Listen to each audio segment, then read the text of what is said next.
제가 생각하기에 주님을 만나기 이전에 바울에게도 고통이 있었을 것입니다. 교회에 충성하고 율법에 순종하려고 애쓰고 애썼는데 그 중심에는 여전히 자아가 살아있습니다. 성령의 음성을 외면했습니다. 바울이 얼마나 힘들었을까요?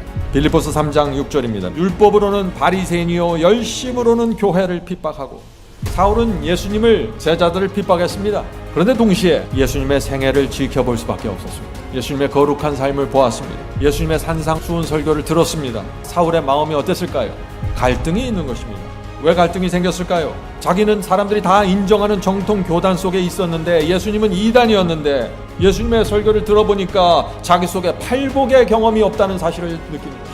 마음이 가난해지는 경험, 심령이 죄로 애통해하는 경험이 바울은 뭔지 몰랐습니다. 심령이 청결한 자는 하나님을 본다고 했는데 이 바리새인 사울이 그것을 모르는 것입니다. 거듭남이 무엇인지 모르는 것입니다. 죄를 범할 때마다 이 사울은 양을 끌고 성소에 찾아갔을 것입니다. 그러나 그곳에서 영혼의 평안을 얻지 못한 것입니다. 사울의 마음이 얼마나 답답하고 외롭고 슬펐을까요? 오늘 말씀을 꼭 들어보시기 바랍니다.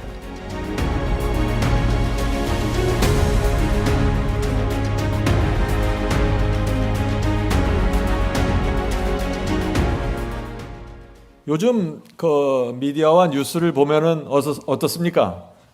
예수께서 재림하신다는 징조들이 점점 더 분명하게 나타나는 것을 우리가 느낄 수 있습니다. 전쟁과 재난과 또 경제와 정치에 또 세상 사람들이 살아가는 모습을 볼 때 정말 예수께서 가까이 오시는구나 하는 것을 우리가 느낄 수 있습니다. 그런데 성도 여러분, 예수께서 이렇게 가까이 오신다는 이 재림의 징조들이 분명하게 나타날 때 우리가 무엇에 집중해야 할까요? 발자국 소리, 예수께서 오시는 그 발자국 소리가 점점 더 분명하게 들려오면 우리가 무엇에 집중해야 할까요? 하는 질문입니다. 내가 슬기로운 처녀인가 확인해야 합니다. 그것이 가장 중요한 것입니다. 열 처녀에 비해서 슬기로운 처녀 아시죠? 성도 여러분, 내 속에 슬기로운 처녀의 경험이 세워지고 있는가? 이것이 최고의 재림 준비입니다. 여러분들 동의하십니까? 예. 자, 한 가지 오늘 말씀을 시작하기 전에 질문을 좀 드리려고 합니다.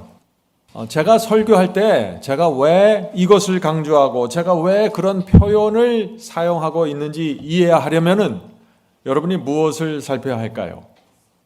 저에 대해서 알아야 되는 것입니다.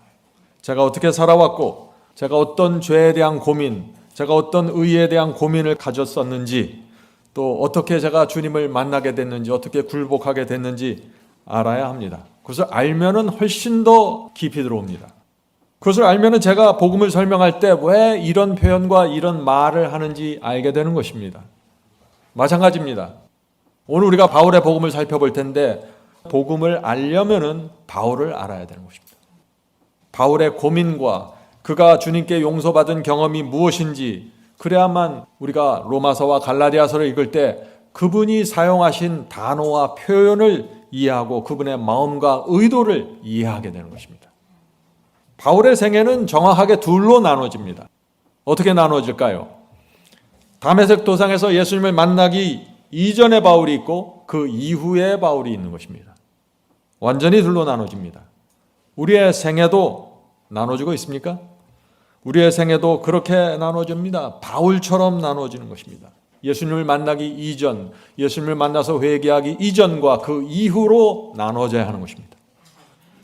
다시 말해서 우리의 생애 속에 복음의 정확한 경계선이 그어져 있어야 된다는 것입니다. 만일 그것이 없다면 여러분들 오늘 말씀을 들으면서 그 경계선이 내 삶 속에서 어떻게 그어질 수 있는지 살펴봐야 되는 것입니다. 저는 오랫동안 내 삶 속에 복음의 경계선, 바울처럼 주님을 만나기 이전과 이후에 분명한 경계선이 없어서 고민했습니다. 나는 어떻게 하면 이 바울처럼 경계선을 가질 수 있을까 말이죠. 자, 질문을 드립니다. 예수님을 만나기 이전에 바울은 어떤 사람이었습니까? 여러분들 잘 아시죠? 바리새인이었습니다. 빌립보서 3장 5절부터 7절에 이 말씀이 있습니다. 이스라엘의 족속이요 베냐민의 지파요 히브리인 중에 히브리인이요 율법으로는 바리새인이요 열심으로는 교회를 핍박하고 율법의 의로는 흠이 없는 자로다. 자, 여기 바울의 생애 전체가 담겨져 있는 것입니다. 예수님을 만나기 이전의 바울 모습입니다. 그러나 무엇이든지 내게 유익하다는 것을 내가 그리스도를 위하여 다 해로 여길 뿐더러. 유대인들의 관점에서 볼 때 바울은 율법에 흠이 없다고 했습니다. 적어도 겉으로 보기에는 말이죠. 그런데 그런 바울, 바리새인이었을 때 자기가 좋게 생각하고 명예롭게 생각하고 참 나에게 도움이 된다고 했던 모든 것들을 예수님을 만난 후로 어떻게 생각했다고요? 다 해로 여기게 되었다는 것입니다. 바울은 좋은 가문이었고 큰 특권을 누렸습니다. 율법을 철저하게 지키는 좋은 유대인 성도로 평판을 받았습니다. 그런데 그런 모든 것들이 주님을 만나면서 해가 되었다는 것입니다. 우리도 이런 경험을 해야 된다는 것입니다. 오늘 바울을 살펴보면서 그 경험이 우리 속에 들어오고 있는지를 계속해서 우리가 확인해야 되는 것이죠. 자, 질문 드립니다. 예수님을 만나기 이전에 이 바리새인 바울은 행복했을까요? 불행했을까요? 모든 것을 갖고 있는 것처럼 보였지만 불행했습니다. 바울은 철저하게 의식을 행했고 교회에 충성하고 사람들의 인정을 받았습니다. 율법을 높은 수준에서 행했습니다. 그런데 아무리 노력하고 애써도 무엇이 없었을까요? 영혼의 평안이 없었던 것입니다. 그의 마음속 깊은 곳에 절망이 있었습니다. 저도 처음 그리스도인이 되었을 때 그랬습니다. 절망했습니다. 열심히 교회 다니고 교회에서 하라고 한 모든 것들을 내가 하려고 노력했고 그렇게 했지만은 행복하지 않았어요. 그래서 깊은 혼돈에 빠진 것입니다. 열심히 교회를 다녔는데 저는 죄사함의 경험이 뭔지 몰랐어요. 탕자의 경험, 삭개오의 경험, 막달라 마리아의 경험이 성경에 나오는데 도무지 그 경험은 나와 상관없었습니다. 그래서 마음이 늘 허전했고 정죄받는 느낌을 갖고 살게 된 것입니다. 오늘 많은 그리스도인들이 그렇게 살아가고 있는 것입니다. 그런데 왜 저에게 그런 문제가 생겼을까요? 주님을 믿는다고 고백했습니다. 그런데 주님을 만나지는 못한 것입니다. 무엇보다 저를 힘들게 한 것이 무엇이었을까요? 저는 알았습니다. 제가 마음속 한구석에 은근히 세상을 사랑하고 있다는 사실을 말이죠. 교회에서는 칭찬받았습니다. 교인들이 저를 새롭게 교인이 됐는데 이렇게 열심히 사는구나 참 칭찬을 했어요. 그러나 제 마음 깊은 곳에 세상에 대한 미련이 있다는 사실을 제가 알았습니다. 성령께서 늘 말씀해 주셨어요. 하나님의 인정보다는 교회와 세상의 인정, 사람들의 인정에 목말라 해서 그쪽을 향해서 계속 달려가면서 또 다른 쪽에서는 신앙을 하겠다고 도전한 것입니다. 그래서 제 마음속에서 항상 너는 위선자야 라는 음성을 들으면서 살았던 것 같습니다. 성도 여러분, 그것이 행복할까요? 그것은 고통스러운 삶입니다. 불행했습니다. 제가 생각하기에 주님을 만나기 이전에 바울에게도 그런 고통이 있었을 것입니다. 교회에 충성하고 율법에 순종하려고 애쓰고 애썼는데 그 중심에는 여전히 자아가 살아있었던 것입니다. 성령의 음성을 외면했습니다. 바울이 얼마나 힘들었을까요? 빌립보서 3장 6절입니다. 빌립보서 3장 6절. 율법으로는 바리새인이요 열심으로는 교회를 핍박하고. 사울은 예수님을 제자들을 핍박했습니다. 그런데 동시에 예수님의 생애를 지켜볼 수밖에 없었습니다. 예수님의 거룩한 삶을 보았습니다. 예수님의 산상수훈 설교를 들었습니다. 사울의 마음이 어땠을까요? 갈등이 있는 것입니다. 왜 갈등이 생겼을까요? 자기는 사람들이 다 인정하는 정통 교단 속에 있었는데 예수님은 이단이었는데 예수님의 설교를 들어보니까 자기 속에 팔복의 경험이 없다는 사실을 느끼는 것입니다. 마음이 가난해지는 경험, 심령이 죄로 애통해하는 경험이 바울은 뭔지 몰랐습니다. 심령이 청결한 자는 하나님을 본다고 했는데 이 바리새인 사울이 그것을 모르는 것입니다. 거듭남이 무엇인지 모르는 것입니다. 죄를 범할 때마다 이 사울은 양을 끌고 성소에 찾아갔을 것입니다. 그러나 그곳에서 영혼의 평안을 얻지 못하는 것입니다. 사울의 마음이 얼마나 답답하고 외롭고 슬펐을까요? 사울은 예수께서 십자가에서 돌아가시는 모습을 지켜보았을 것입니다. 주님의 순결함과 거룩한 그 죽음을 보았습니다. 성령께서 그때 사울의 마음에 강력하게 역사하셨을 것입니다. 그런데 외면했습니다. 참 이상하죠? 왜 외면했을까요? 그런데 또 얼마 있어서 엄청난 일이 생겼습니다. 분명히 예수께서 죽으신 것을 확인했는데 죽었다고 생각한 그 예수께서 3일 만에 무덤에서 부활하신 것입니다. 바울의 마음이 어땠을까요? 마태복음 27장 51절부터 54절에 이 말씀이 있습니다. 땅이 진동하여 바위가 터지고 무덤들이 열리며 자던 성도들의 몸이 많이 일어나되 예수의 부활 후에 저희가 무덤에 나서 거룩한 성에 들어가 많은 사람들에게 보이니라. 놀라운 말씀이죠. 예수께서 부활하실 때 예수님만 부활한 게 아니라는 것입니다. 많은 사람들이 부활했습니다. 땅이 흔들리면서 바위가 터져나갔습니다. 이스라엘 속에서 이 예수님의 부활을 모르는 사람들이 있었을까요?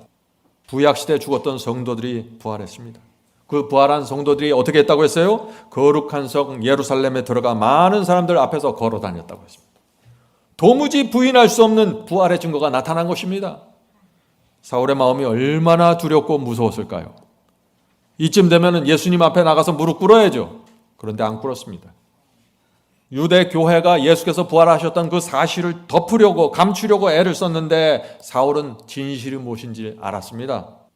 그러나 여전히 이 사울은 성령의 음성을 외면했습니다. 교회 지도자들의 권위를 따라간 것이죠. 아브라함의 교회, 야곱의 교회, 유대 수천 년 동안 지켜온 이 유대 교회를 버릴 수가 없었던 것입니다.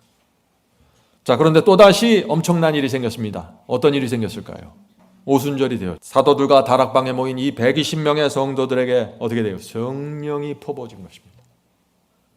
자기가 그렇게 무시했던 이 제자들이 와서 방언으로 엄청난 설교들을 하는 것입니다. 제자들이 성령 충만함으로 어떤 설교했습니까? 너희들이 죽인 나사렛 예수가 바로 하나님의 아들이었다고 선포하는 것입니다. 그것을 들은 이 사울의 심정이 어땠을까요? 여러분이 사울 같았으면 어땠을까요? 너무나 무섭지 않겠습니까? 그런데 이 사울은 여러 해 동안 그 이후에도 계속해서 성령의 음성을 거절하는 자로 살았다는 것입니다. 율법을 열심히 여전히 행했습니다. 성령의 호소를 그러나 외면했습니다. 그래서 영혼의 평안이 없는 채로 살아간 것입니다. 바울의 마음속에 가장 갈급했던 것이 무엇인지 여러분들 잘 이해하셔야 돼요. 결국엔 어디까지 갔어요? 스데반을 돌로 쳐서 죽이는데도 가담하게 되는 것입니다. 성도 여러분, 바울의 심정을 이해해야 로마서와 갈라디아서가 보인다는 것입니다.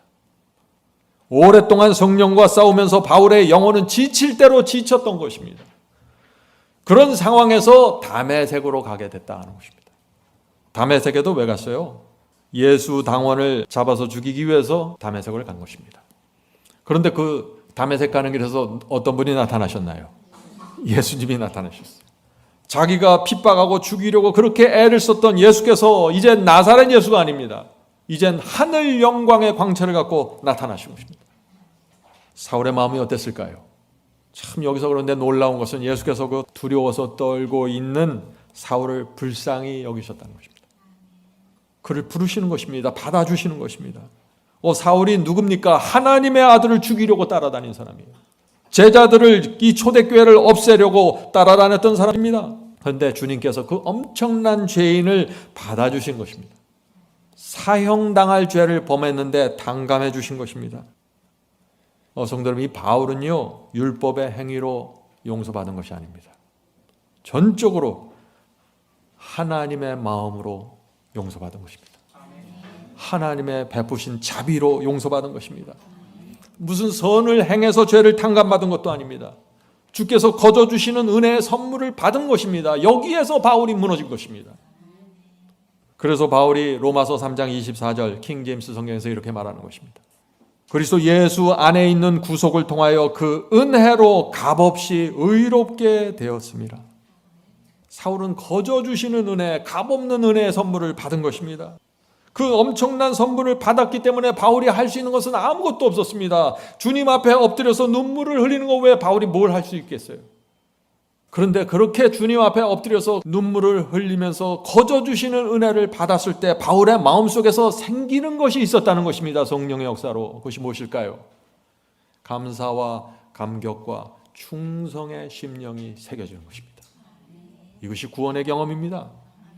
남은 생애를 이제 하나님과 복음을 위해서 바쳐야 한다는 그 생각 외에 다른 생각을 전혀 할 수 없게 되는 것입니다.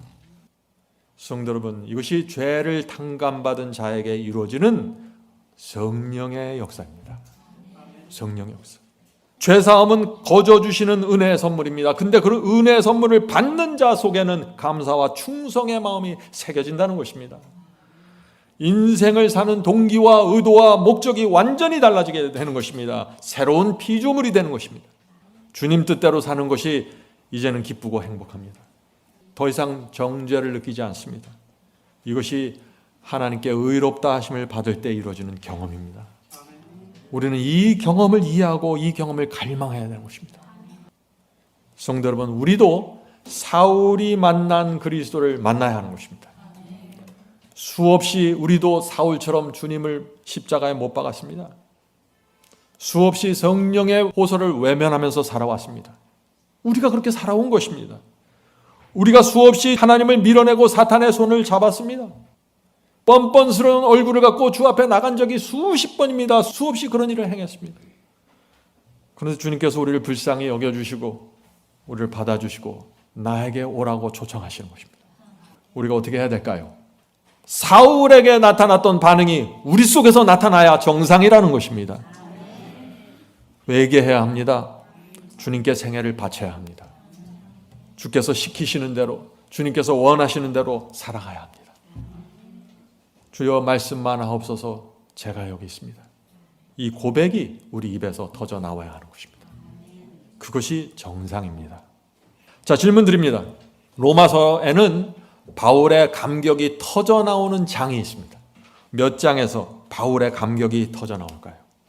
바울은 로마서를요 아주 논리적으로 써나갔습니다. 1장부터 시작해서 아주 의도된 대로 써나가는 것이에요. 그런데 어디를 목적으로 써나가요? 8장을 목적으로 써나간다는 것입니다. 로마서 8장에서 바울이 놀라운 감격으로 이렇게 외치는 것입니다. 이 로마서 8장 1절의 이 말씀은 조용히 읽을 수 없는 성경절이에요. 로마서 8장 1절 킹제임스 성경으로 봅니다. 그러므로 이제 그리스도 예수 안에 있는 자에게는 결코 정죄함이 없나니. 이것이 바울이 그렇게 외치고 싶었던 외침입니다. 오랜 세월 바울이 바리새인으로 율법을 행하고 행했습니다. 그런데 늘 한쪽에서 정죄받고 있었습니다. 가책을 갖고 살았습니다. 그런데 주님을 만나고 그리스도 안에 들어가게 된 것입니다. 결코 정죄받지 않게 된 것입니다. 그런데 정죄받지 않는 이유를 뭐라고 지금 바울이 설명하고 있어요? 육신을 따라 행하지 아니하고 성령을 따라 행하느니라. 성도 여러분, 이것이 바로 바울이 그토록 소원했던 경험입니다. 바리새인일 때 이 바울이 율법과 의식을 열심히 행했어요. 그러나 늘 자아가 살아있었고 성령의 호소를 밀어내고 있었고 육신의 정욕과 이기심에 굴복하며 살았습니다. 겉으로는 율법의 완전한 정결함 속에 들어가 있는 것처럼 보였지만 말이죠. 그러나 한쪽 구석에서 늘 위선과 양심의 가책으로 시달리는 삶을 살았다는 것입니다. 그런데 주님을 만나면서 어떻게 됐어요? 육신을 따르지 않고 성령의 인도하심을 따라가게 되었다.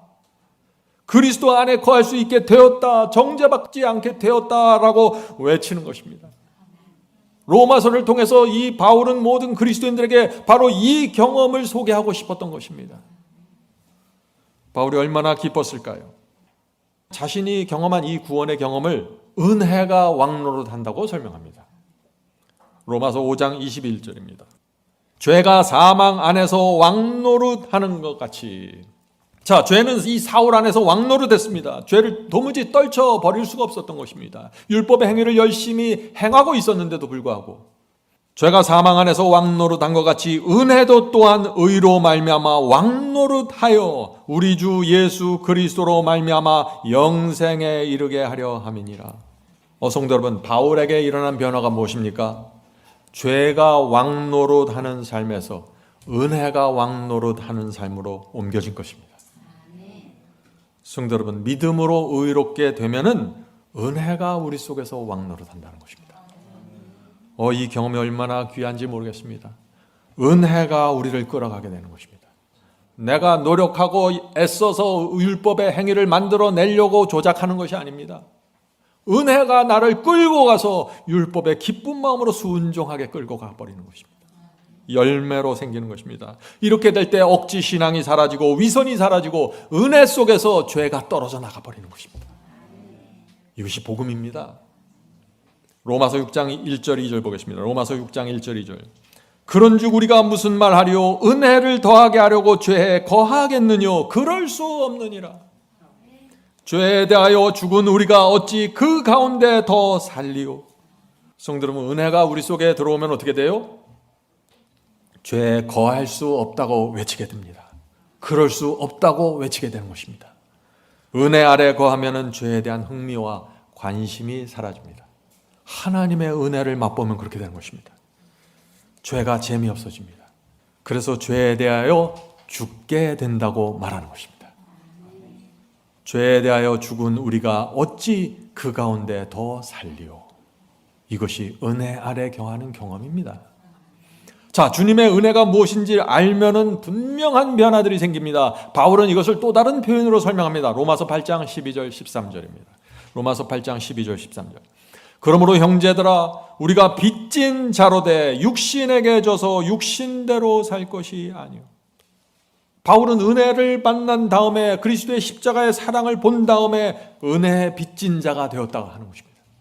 은혜의 빚진 자가 되는 것, 그것이 거듭남입니다. 자, 이 은혜의 빚진 자가 되면 어떻게 돼요? 육신에게 져서 육신에 끌려다니면서 살지 않게 된다는 것입니다. 너희가 육신대로 살면 반드시 죽을 것이라되 영으로서 성령으로서 몸의 행실을 죽이면 살리리.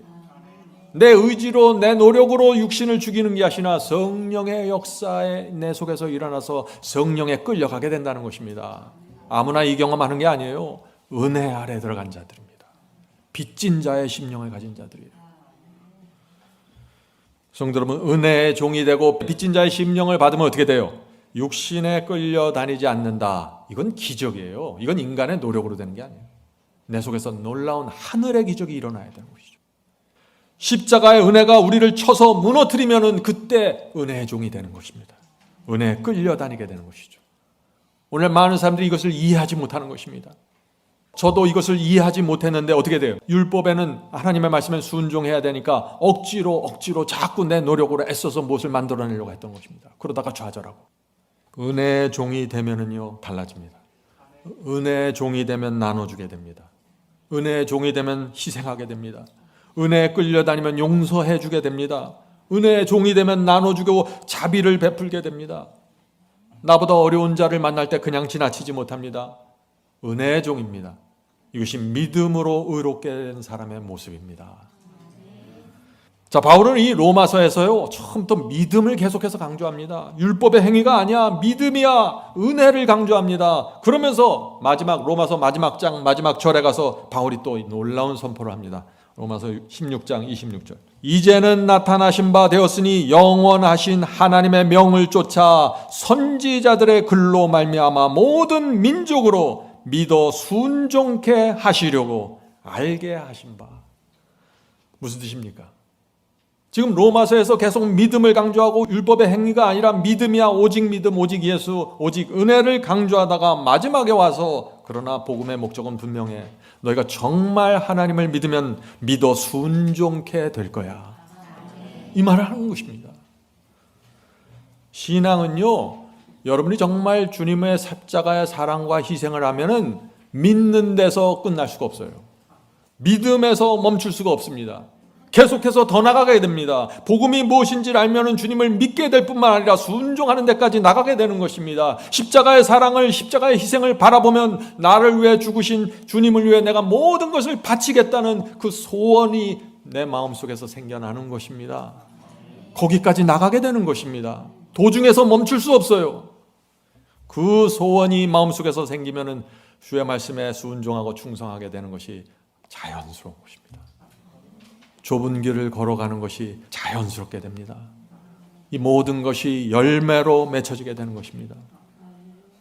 성도 여러분, 죄 사함을 받은 영혼 속에서 나타나는 이 열매들을 누구도 막을 수가 없는 것입니다. 자, 빌립보서에서 바울은 또 놀라운 진리를 선포합니다. 빌립보서 3장 7절부터 9절입니다.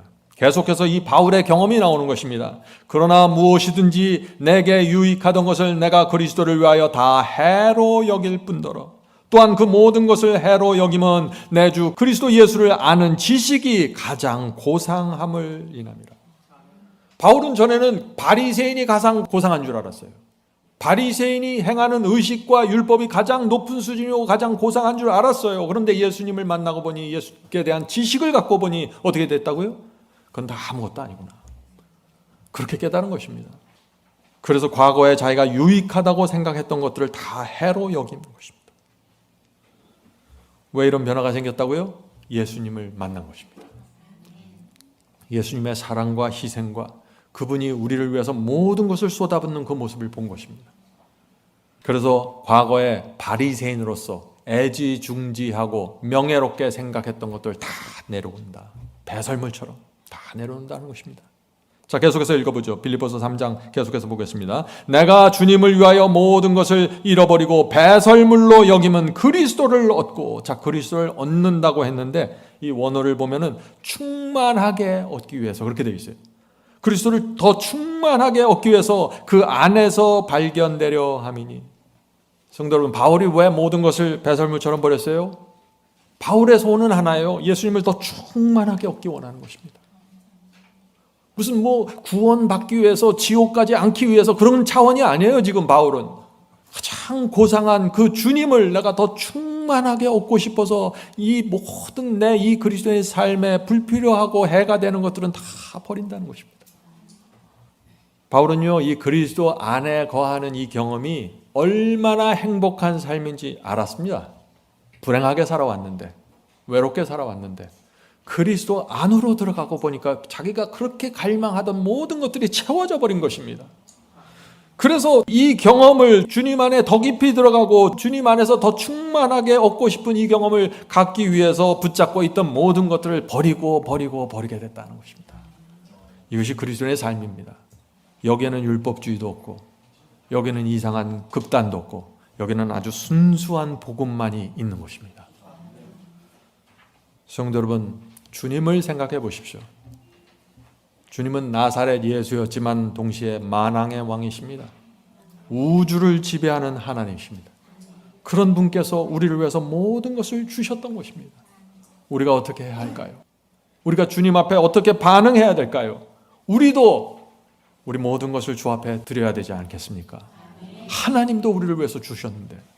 자, 빌립보 3장 9절 계속해서 읽겠습니다. 빌립보 3장 9절. 자, 이런 배경에서 빌립보 3장 9절을 읽어야 된다 하는 것입니다. 내가 가진 의는 율법에서 난 것이 아니요 오직 그리스도를 믿음으로 말미암는 것이니 곧 믿음으로 하나님께로서 난 의라. 성도 여러분, 이제 이 말씀의 의미를 아시겠죠? 주님을 믿고 의롭게 되었으면은 이제 우리가 의롭게 되었으니까 말씀과 계명에 순종할 필요 없다. 믿음으로만 되는 것이다. 이 바울이 이런 얘기를 하는 게 아니라는 것이에요. 우리가 이걸 어떻게 알 수 있어요? 바울의 생애와 그분의 경험을 보면은 이걸 그렇게 해석할 수 없다는 것이죠. 바울은 그래서 로마서 3장 31절에서 사람들이 오해할 수 없는 분명한 말씀을 남기는 것입니다. 로마서 3장 31절. 그런즉 우리가 믿음으로 말미암아 율법을 폐하느뇨 그럴 수 없느니라. 도리어 율법을 굳게 세우느니라. 이 바울은 로마서와 갈라디아에서 율법을 무시하고 율법을 폐지하는 말을 하는 것이 아니라 어떻게 하면 하나님의 말씀과 계명을 우리가 순종할 수 있는지를 설명하는 것입니다. 나는 과거에 율법의 행위를 만들어내려고 내 노력으로 하다가 다 실패했어. 그렇게 되는 게 아니야. 믿음으로 통해서 하나님의 말씀과 계명에 순종할 수 있게 되는 거야. 그렇게 말하는 것입니다. 자, 이제 질문 드립니다. 자, 그렇다면 내가 가진 의는 율법에서 난 것이 아니요 오직 그리스도를 믿음으로 말미암는 것이니 이 말씀이 무슨 뜻입니까? 하는 질문입니다. 이제 여러분들 이해하시겠죠? 바울의 입장에서 이 말씀을 봐야 된다는 것입니다. 바울은 바리새인으로 오랫동안 율법으로 의를 얻으려고 했던 사람입니다. 율법대로 양을 수없이 죽였고 율법대로 먹고 율법대로 의식을 행했습니다. 그런데 그의 영혼은 말라갖고 죽어갔던 것입니다. 너무나 괴롭고 외롭게 사는 것입니다. 영혼의 평안이 없었습니다. 그런데 주님을 만나고 그분이 어떤 분인지 알게 되었고 그렇게 하고 나니까 어떻게 됐어요? 온 영혼에 생명이 흘러들어오는 것입니다. 주님을 온 마음으로 믿게 되었습니다. 신뢰하게 되었습니다. 주님의 말씀이라면 무엇인지 믿고 따르게 되었습니다. 바울은 이것을 말하고 싶었던 것입니다. 그래서 바울이 드디어 과거에 자기가 바리새인으로 하지 못했던 그 나뉘지 않는 마음으로 하나님을 섬기고 충성하는 그 헌신을 드리게 되었다는 것입니다. 그래서 바울이 내가 가진 의는 율법에서 난 것이 아니요 오직 그리스도를 믿는 믿음에서 난 것이라고 선포하는 것입니다. 이 말씀의 의미를 아시겠습니까? 제가 한 말씀 읽겠습니다. 제가 참 좋아하는 말씀인데 God's sons and daughters라는 말입니다. 288페이지의 글입니다. 마음이 하나님께 대하여 무조건적으로 굴복될 때까지 인간은 참 포도나무이신 그리스도 안에 거할 수 없으며, 많은 사람들이 이 말씀을 받아들이지 못하는 것입니다. 이것이 무슨 뜻인가 하고 질문하는 것이죠. 어떻게 우리 마음이 하나님께 무조건적으로 굴복될 수 있습니까? 어떻게 무조건적으로 굴복될 수 있을까요? 하나님의 사랑과 희생이 무엇인지 알면은 그렇게 된다는 것입니다. 여러분들이 어린아이를, 여러분의 자녀를 키웠을 때 다들 그런 경험 한두 번을 하셨을 거예요. 아이가 어렸을 때 옷장 위에, 좁은 높은 옷장에 올려놓고 아버지가 떨어지라고 그러죠. 아이야 떨어져라 떨어져라. 근데 처음에 안 떨어지잖아요. 그런데 나중에 아버지와 아들의 관계가 설정이 되면 어떻게 돼요? 겁도 없이 덜썩 떨어뜨립니다. 무조건적인 굴복입니다. 하나님을 믿고 신뢰하면 무조건적으로 뛰어내리게 되는 것입니다. 주께서 우리를 위해 모든 것을 바친 십자가를 보면은 우리 마음에서 하나님께 대한 의심과 불신이 사라져 버립니다. 하나님을 전적으로 신뢰하게 됩니다. 그래서 무조건적인 굴복이 가능하게 된다는 것입니다. 하나님께서 말씀하시면 왜 이렇게 해야 됩니까? 내가 왜 그렇게 해야 되나요? 질문하지 않고 저는 하나님을 믿습니다. 하나님의 말씀을 신뢰합니다. 이것이 무조건적인 굴복입니다. 그런 사람들 안에 어떻게 돼요? 계속해서 읽겠습니다. 마음이 하나님께 대하여 무조건적으로 굴복될 때까지 인간은 참 포도나무이신 그리스도 안에 거할 수 없으며, 그리스도 안에 들어가서 계속해서 의심하고 불신할 수 없다는 것입니다. 그리스도 안에 거할 수 없으며 그 안에서 성장할 수도 없고 풍성한 열매를 맺을 수도 없다. 하나님께서는 죄에 대하여 조금도 타협하지 않으실 것이다. 만일 그분께서 그렇게 하실 수 있었다면 그리스도께서 이 세상에 오셔서 고통당하시고 죽을 필요도 없으셨다. 진리를 받아들인 사람의 성품과 행위 모두에 변화가 생기지 않는 개심의 경험은 가짜이다. 성도 여러분, 우리가 정말 주님을 온 마음으로 전적으로 신뢰하고 그분을 향한 빚진 자의 심령을 갖게 되면 어떻게 된다고요? 모든 것이 열매로 풍성하게 맺혀지게 되고 변화되지 않을 수가 없다는 것입니다. 오늘날 그리스도인들이 이 말씀, 오늘 우리가 나누는 이 복음의 핵심을 놓쳐버린 것입니다. 죄에 대한 그 핵심을 놓친 이유가 뭐예요? 바울처럼, 사울처럼 그 경험이 없다는 것입니다. 죄에 대한 고민이 없습니다. 은혜에 대한 고민이 없습니다. 내가 어떻게 의를 받을 수 있을까 고민을 하지 않아요. 영혼의 고통이 없습니다. 죄가 죄로 느껴지지 않기 때문에 은혜가 은혜로 느껴지지 않는 것입니다. 그래서 어떤 문제가 생깁니까? 십자가 은혜로 죄를 사함받았다고 입으로 고백은 하는데 은혜가 내 마음에 들어와서 왕노릇하지 못하게 됐다는 것입니다. 빚진 자의 심령으로 들어가지 못하는 것입니다. 처음부터 문제가 생긴 것입니다. 사울은 그런데 깊은 고통이 있었다는 것입니다. 율법주의자로서 그렇게 율법과 의식으로 의를 만들어내려고 했는데 처절하게 좌절해버린 것입니다. 신앙대로 살고 싶었지만 계속해서 자아가 일어나서 육체에 굴복하는 것입니다. 깊은 고민에 빠진 것입니다. 그러면서 주님을 핍박하고 그 고통을 이해하셔야 돼요. 그래서 주님을 만난 이후에 모든 것을 다 배설물처럼 버려버리는 엄청난 해방의 경험으로 들어가게 된다는 것입니다. 사울이 다메섹에서 주님을 만난 이후 첫 번째 한 설교가 무엇인가요? 이 첫 번째 설교에서도 바울의 마음이 그대로 드러나는 것입니다. 사도행전 9장 18절부터 20절입니다. 침례를 받고 음식을 먹음에, 지금 바울의 경험이죠. 침례를 받고 음식을 먹음에 강건하여지니라. 사울이 다메섹에 있는 제자들과 함께 며칠 있을새 즉시로 각 회당에서 예수의 하나님의 아들이심을 전파하니. 이해하시겠죠? 이 바울의 첫 설교가 뭐예요? 나사렛 예수는 하나님의 아들이라고 선포하는 것입니다. 이건 유대교의 핵폭탄입니다. 엄청난 폭탄을 터뜨리고 다니는 것입니다. 자신이 죽이려고 핍박했던 그 예수를 하늘 왕으로 높이고 싶은 것입니다. 죽을 때까지 하늘 왕을 높이면서 살아도 이 은혜를 갚을 수 없다고 생각하는 것입니다. 자기는 엄청난 죄를 범했기 때문에 말이죠. 그래서 오직 그리스도 안에서를 소리 높이 외치면서 살아간 것입니다. 성도 여러분, 바울이 어떤 삶을 살았고 어떤 고민을 했으며 어떤 고통을 받았는지를 알아야 로마서와 갈라디아서가 보이게 되는 것입니다. 바울은 이 십자가 은혜를 알게 된 후 그냥 난 다른 사람들보다 율법 몇 가지 더 지켜야지 이 수준이 아니에요. 그건 바리새인 때 하던 생각이고, 주님을 만난 후 이 바울의 마음에는 죽을 때까지 주님을 위해 헌신해도 내가 결코 그 은혜를 조금도 갚을 수 없다 하는 그 조급함이 있었던 것입니다. 내가 주님께 더 헌신해야지, 더 희생해야지, 내 이 짧은 인생 속에 내가 다 갚아야 되는데 도무지 갚을 수 없는 은혜를 어떻게 갚을까? 마음에 조급함이 있는 것입니다. 그래서 수없이 얻어맞고 감옥에 갇히고 굶주리면서 아시아와 유럽 전체를 돌아다닌 것입니다. 사람들이 볼 때 이건 정상이 아니에요. 제정신이 아닙니다. 그러나 바울의 마음속에 조급함이 있었다는 것입니다. 우리가 그것을 알아야 바울의 생애가 보이는 것입니다. 성도는 오늘 왜 제가 바울의 얘기를 합니까? 우리 마음속에도 이런 조급함이 있어야 된다는 것입니다. 이런 간절한 말이죠. 내 삶 속에 어떻게든지 은혜를 조금이라도 갚고 이 세상을 떠나야 될 텐데, 예수께서 오시기 전에 어떻게 해서든지 내가 조금이라도 하나님의 은혜를 갚아야 될 텐데, 이것이 신앙의 원동력이에요. 자, 질문 드립니다.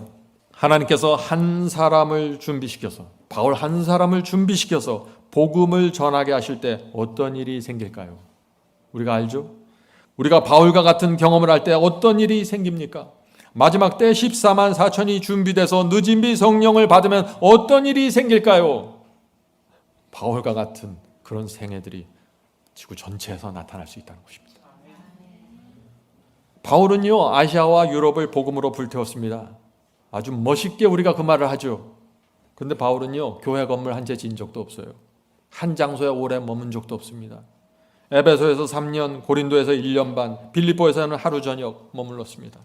그런데 엄청난 결과들이 생기는 것입니다. 저 그림을 보세요.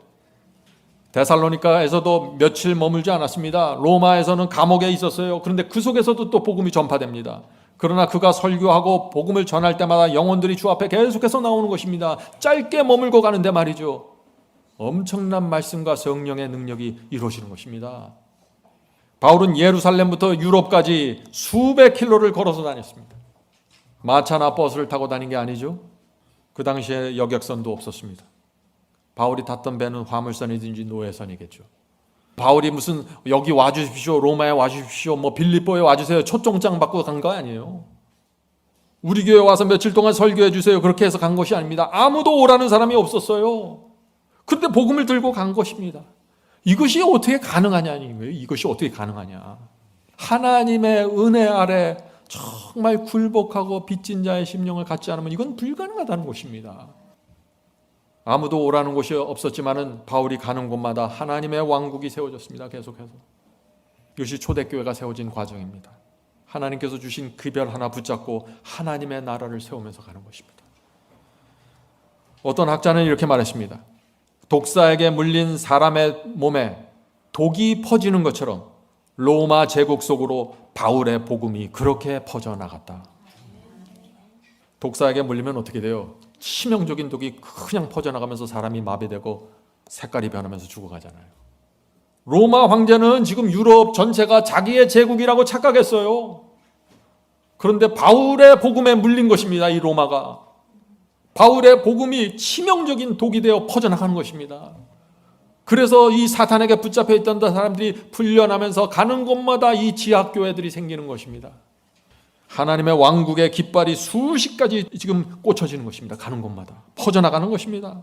성도 여러분, 마지막 환란이 일어날 때 복음이 그렇게 전파된다는 것입니다. 바울과 같은 정신과 신앙을 가진 사람들이 퍼져나가는 것입니다. 자, 질문을 드립니다. 바울은 무엇을 가지고 있었길래 복음을 능력 있게 그렇게 전파할 수 있었을까요? 저는 세 가지를 말씀드리고 싶습니다. 세 가지입니다. 첫째는 승리의 복음입니다. 바울의 복음을 받은 영혼들은 죄와 세상을 버리고 충성의 길을 걸어갔습니다. 바울의 복음을 받아들이려면요, 로마 황제의 핍박을 내가 견디겠다고 작정해야 돼요. 바울의 복음을 받아들이는 순간 나는 남은 생애 동안 가난과 희생 속에서 살아가겠다는 작정을 해야 되는 것입니다. 그래서 초대교회가 놀라운 능력 가운데 세워지게 되는 것입니다. 많은 사람들이 물론 떨어져 나갔습니다. 그러나 그 안에 바울의 복음을 깊이 받아들인 사람들이 초대교회 지도자로 세워졌던 것입니다. 자, 둘째, 기도입니다. 바울은 감옥에서도 길을 가면서도 늘 기도했습니다. 기도는 바울을 유지시키는 능력이었습니다. 우리도 기도해야 됩니다. 여러분들 자동차를 타고 다닐 때, 지하철을 타고 다닐 때 기도하십시오. 하늘과 접촉해야 되는 것입니다. 그래야 살아있을 수 있는 것이죠. 셋째, 확신입니다. 내가 믿는 분에 대한 확신입니다. 내가 믿는 분이 누굽니까? 만왕의 왕, 우주를 지배하는 하나님이십니다. 하나님에 대한 확신으로 우리가 채워져 있어야 됩니다. 바울은 그 확신이 있었어요. 그래서 다른 사람들이 나를 무시하건 매질을 하건 감옥 속에 넣었던 그 확신 하나 갖고 계속해서 전진하는 것입니다. 성도 여러분, 세 가지가 필요합니다. 승리의 복음, 기도, 확신. 이 세 가지로 바울이 로마 제국을 무너뜨리고 기독교를 세운 것입니다. 우리도 이 세 가지를 갖고 마지막 때 바벨론을 무너뜨리는 것입니다.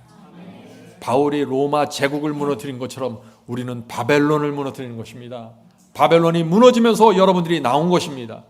여러분들이 똑같은 방식으로 무너뜨리는 것입니다. 교리가 아닙니다. 복음과 기도와 하나님께 대한 확신입니다. 그런데 이것이 전파되려면 긍휼의 정신으로 전파되어야 됩니다. 자비로 전파되어야 됩니다. 계속해서 도와주고 선을 베풀어야 됩니다. 그것을 통해서 이 말씀이 전파되는 것입니다. 자, 이제 감옥에서 이제 죽음을 기다리는 바울의 마지막 장면으로 가겠습니다. 디모데후서 4장 6절부터 9절입니다. 관제와 같이 벌써 내가 부음이 되고 나의 떠날 기약이 가까웠도다.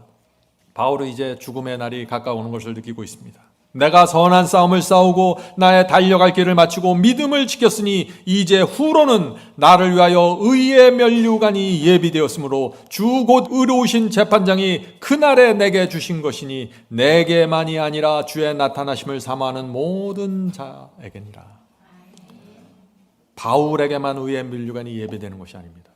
바울의 복음을 받아들이고 바울의 신앙과 정신으로 살아가는 모든 사람들에게 예비되어 있다는 것이죠. 근데 바울의 이 모습을 보면은요, 위대하게 보이죠. 그렇죠? 복음을 위해 싸우다가 장렬하게 전사하는 장군의 모습을 우리가 여기서 볼 수 있습니다. 그런데 이 다음에 이어지는 말씀을 읽어보면 바울이 참 초라하게 죽어갑니다. 또, 자, 계속해서 보죠. 10절입니다. 너는, 디모데에게 지금 말하는 것입니다. 너는 어서 속히 내게로 오라. 대만은 이 세상을 사랑하여 나를 버리고 데살로니가로 갔고. 지금 바울이 옥에 갇혀서 지금 죽음을 앞두고 있는데 그렇게 아끼고 함께 동역하던 데마가 바울을 등지고 세상을 사랑해서 떠났다는 것입니다. 바울은 외로운 사람입니다. 13절 보겠습니다. 네가 올 때 내가 들어와 가보의 집에 둔 겉옷을 가지고 오고 또 책은 특별히 가죽 종이에 쓴 것을 가져오라. 바울은 변변한 겉옷도 입지 못한 채 투옥되었습니다. 그래서 디모데에게 또 부탁하는 것입니다. 디모데야, 가보의 집에 둔 그 겉옷을 좀 가져다오. 이 감옥이 춥구나. 또 내가 읽을 책이 필요하다. 그 책을 꼭 나에게 갖다 다오. 성도 여러분, 하나님의 가장 사랑한 종이고 능력 있는 종이고 소아시아와 유럽을 복음으로 불태웠던 이 하나님의 위대한 종인데 이런 모습이 또 같이 있는 것입니다. 이런 모습이. 인간의 눈으로 볼 때 바울은 전혀 성공한 사람이 아니에요. 추운 감방에서 외롭게 죽음을 기다리는 죄수였습니다. 14절 16절 보겠습니다. 이어지는 14절 16절. 구리장색 알렉산더가 나에게 해를 많이 보였으며, 지금 디모데에게 편지를 쓰면서 자신의 가슴을 토로하는 것입니다. 알렉산더가 나에게 많은 해를 끼쳤다. 주께서 행한 대로 저에게 갚으시리니. 알렉산더가 나를 배신했어. 그러나 주께서 갚아주실 거야. 저를 주의하라. 저가 우리 말을 심히 대적하였느니라.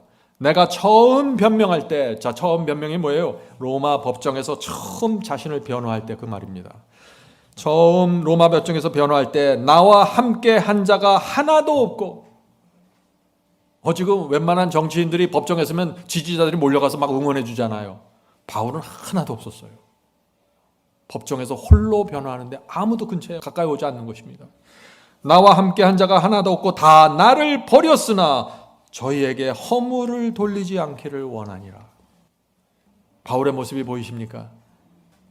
너무나 외롭고 쓸쓸한 모습이죠. 아무도 도와주지 않았고 홀로 법정에 섰다고 했습니다.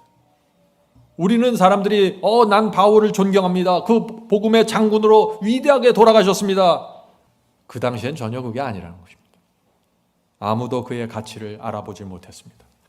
수십 년 동안 했던 바울의 그 희생적인 사역이 허사로 돌아가는 것처럼 보였던 것입니다. 바울의 마음에 시험이 있었을까요? 성도, 오늘 많은 사람들이 나는 바울 같은 사람이 되고 싶습니다 라고 고백을 하죠. 그런데 바울이 어떤 삶을 산지를 알고 어떤 길을 간지를 알면은요, 사람들이 다 도망칠 거예요. 나는 바울처럼, 절대 바울처럼 되고 싶지 않습니다라고 말할 거예요. 바울의 삶을 보면 말이죠. 그러나 하나님께서 이 바울의 가슴에 뭘 줬어요? 부활의 권능을 주신 것입니다. 바울의 가슴에 하나님께서 나를 인정해 주신다는 확신을 새겨주셨습니다. 바울은 그거 하나 붙잡고 살아간 것입니다. 하나님께서 주시는 확신 말이죠. 그것이 있으면 인생은 성공인 것입니다. 제가 한 시를 읽어드리도록 하겠습니다. 이 시를 읽고 마치겠습니다. 실패해도 성공할 수 있다 하는 제목입니다. 아무리 실패한 인생처럼 보여도 하나님께서 나를 인정해 주시면 인생은 성공입니다. 아무리 인생이 망가진 것처럼 보여도 주님께 사로잡힌 바 되면 인생은 성공입니다. 아무리 인생이 초라하게 보여도 하나님께 충성하는 사람이 되면 인생은 성공입니다. 아무리 인생이 풀리지 않았어도 죄를 가증스럽게 여기는 사람이 되면 인생은 성공입니다. 아무리 억울한 인생을 살았어도 순종이 기쁨이 되고 좁은 길이 감사가 되면 인생은 성공입니다. 아무리 인생의 고난과 시련이 많아도 나보다 더 어려운 자를 붙잡아주는 마음을 받으면 인생은 성공입니다. 부디 성령께서 우리의 마음과 우리의 인생을 이런 길로 인도해 주시길, 바울의 길로 인도해 주시길 제가 간절히 바랍니다. 하늘에 계신 저희들의 아버지, 저희가 의지할 수 있는 것은 하나님의 성품과 하나님의 자비입니다. 주여, 저희를 불쌍히 여겨 주시옵소서. 저희는 바울보다 더 나갔습니다. 저희는 바울보다 더 많이 주님을 버렸고 주께서 주신 많은 선물들을 무시했습니다. 감사할 줄 모르는 생애를 살았습니다. 주여, 이제 저희가 다메섹으로 가서 주님을 만나길 원합니다. 주여, 만나 주시옵소서. 바울 속에 생긴 그 의의 경험이 저희 속에 이루어질 수 있도록 축복해 주시옵소서. 저희가 간절한 마음으로 지나간 일들을 되돌아볼 때마다 과거에 가졌던 그 특권과 명예였던 것들이 이제 아무것도 아니라는 사실을 보게 됩니다. 주여, 저희가 가진 모든 것을 주 앞에 내려놓고 다시 시작하길 원합니다. 주여, 저희를 새로운 피조물로 만들어 주시옵소서. 저희가 이제 그리스도 안으로 들어가길 원합니다. 과거에 내 노력과 내 행위로 무엇을 만들어 보려고 조작했는데 내려놓겠습니다. 주여, 그리스도 안으로 들어가길 소망합니다. 더 풍요로운 헌신의 마음을 소망합니다. 성령께서 우리 속에 역사해 주셔서 만들어 주시옵소서. 하늘의 선물을 받길 원합니다. 이제 더 이상 정죄받지 않는 삶을 살길 원합니다. 이제 성령을 따라 살고 육신을 따라가지 않기를 원합니다. 빚진 자의 심령을 허락해 주시옵소서. 은혜가 우리 속에 왕노릇하는 그 경험이 늘 이루어질 수 있도록 지켜주시옵소서. 이제 주 앞에 순수한 마음으로 들어올 수 있도록 도와주시옵소서. 모든 말씀 예수님의 이름으로 간절하게 기도드립니다. 아멘.